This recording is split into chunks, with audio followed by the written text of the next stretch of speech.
Ole Miss at UGA. And what's funny about this is we talked about it plenty. Yes, Aaron. What are you pointing at there? You kind of cut off the screen. I can't see. You just you can't looks like you're tickling the tip of a football as if it was a clitori.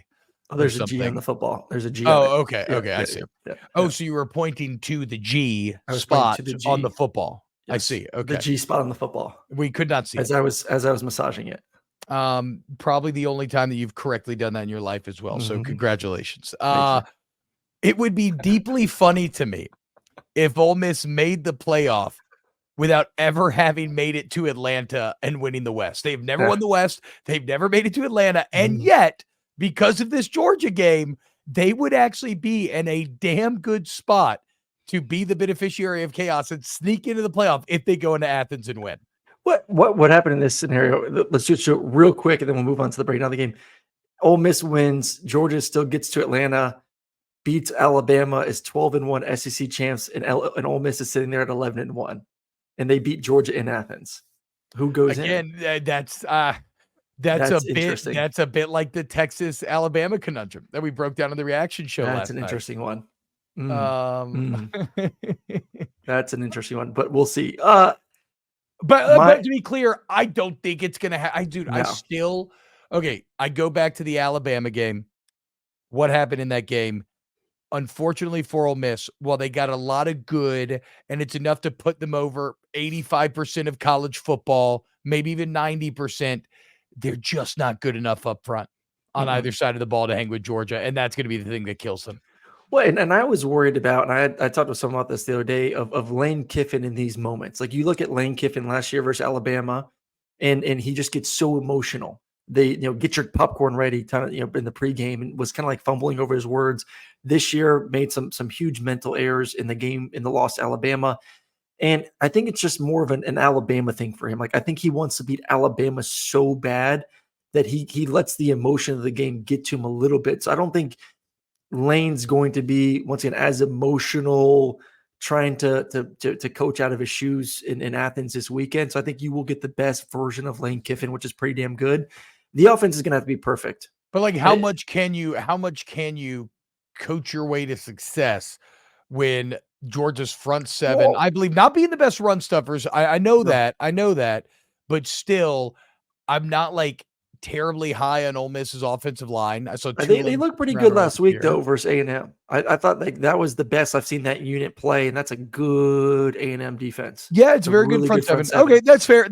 But I also saw an Ole Miss defense get beat up. I'm going to focus on the offense. Like, okay, once again, like this is identical to this could play very similar to last week's LSU Alabama game, more in the sense of like, Georgia is Alabama. They're the more complete team.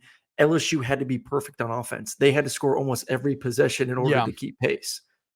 Ole Miss is going to have to score on almost every possession to keep pace with Georgia. Like, they're going to have to score in the mid to high 30s to make this a football game. And I are they capable of doing it? I think so. Like, Jackson Dart's playing at a high level. He's athletic as hell. He can run the football. Judkins is playing extremely well right now. He's healthy. Ulysses Bentley looks great. Trey on the outside is a freaking stud receiver that Georgia may have some struggles with too. So, like, are they capable of having long touchdown drives against this defense? Yeah, I think it's been shown this year that this isn't the same Georgia defense as previous years, but can you do it for 4 quarters, where I have more confidence in Georgia's offense doing it for 4 quarters against Ole Miss's defense? I agree with that. And chat's talking about this right now. Any concern about Dumas Johnson not being available? Yes. Big concern. Not playing. So you think that maybe cracks open the door for Ole Miss to find that offensive perfection? I think it's a high scoring game. I do. Okay. I think this is a game. I think both teams can touch in the 30s. I think Georgia wins. I don't think they cover. I think that 10.5 is a little bit too much. I think Ole Miss has been improved defensively, not to the extent where I think it's going to be like ball busting. They keep Georgia into the 20s, but I think their offense is good enough where this could be a 4-quarter shootout. Charlie Shepard says Kiffin did send a tweet before UGA won the second natty saying he couldn't wait to play back-to-back national champs next season. Okay, well, it's here. And Lane Kiffin's probably in an infinitely better spot than he ever would have thought coming into this game with Ole Miss being ranked in the top 10 with one loss. A-Bar said that Ole Miss only scored 10 points against a weaker Alabama defense. Alabama's defense is better than Georgia. Yeah, I would disagree. I think Alabama's defense is better than Georgia's defense this year. And that was early on the season too, where offensive line wasn't playing as well. Judkins was banged up first part of the season. Like, he was not the same running back. Go look at his stats from the first 5 games of the season to what he's doing now. Massive improvements. I think Ulysses Bentley playing a bigger role has helped. They've kind of split the reps a little bit more. The receivers are now healthy. They didn't have a lot of the receivers to start the season. You can't take Ole Miss beginning the season to what they are now. It is not night and day, but they've had some pretty big strides. They've grown. For sure. They've grown.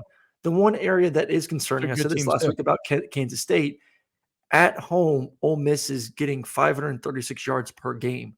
On the road, only 363 yards per game. Well, I mean, look, that's what Caleb McCollum points out. They're averaging, Ole Miss scores 43 in Oxford, 25 away. I mean, this is the last thing I'll say on the game. That feels like the difference. Nighttime in Athens. Are you kidding me? Yeah. It's going to be brutal. Also, to me, I'm a firm believer that all roads are leading to Bama, Georgia, and Atlanta, right? Yeah. And so even though you're right about teams growing, be prepared to be directly compared to, did you beat them as badly as Alabama did? And if you beat them worse, then you'll get a lot of credit. If you don't, then we're going to be like, oh my God, watch out now, Alabama, here they come. Just be prepared for it. That's all I'm saying. Anything else, Aaron? I think we both think Georgia wins here. Georgia wins. It would be a fucking masterclass for Lane if he could somehow pull this off. I agree.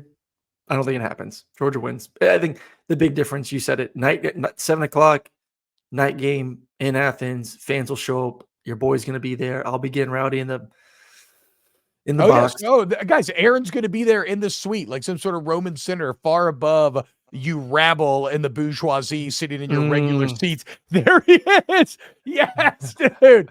Oh, Pete, if you're listening to a podcast on YouTube right now, Pat has put up an excellent picture of Aaron and Sharon Murray, who were featured in Jezebel Magazine's 50 Hottest Atlantans. And Aaron went with the fucking straight all black for the shoot. The Kenny Powers vibes are unreal, dude. Hit the like button if you like Aaron Powers there. Did you choose that suit? Who chose the suit?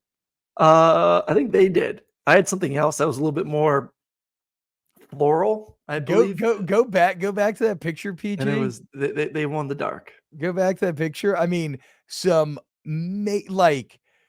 don't know, dude. Okay, first off, major power couple vibes, of which y'all are, but also y'all look very intimidating sexually. Like you look like you go to parties with other millionaires and do like the most hedonistic things that you can possibly imagine. I would be so intimidated as y'all invited me to drink. Yes, that's what I'm looking for, PG. Thank you. Eyes wide shut. Like, I'm getting huge eyes wide shut out of the two of y'all in this energy. Or kind of on the other side of it, like I think we were joking about yesterday, like maybe like a mega televangelist as well, but more eyes wide shut. I mean, damn, dude. We run the swingers organization here in Buckhead in Atlanta. But again, not a dirty swingers one. You know, like a high class, like, you know, only the realist get in here. Yes.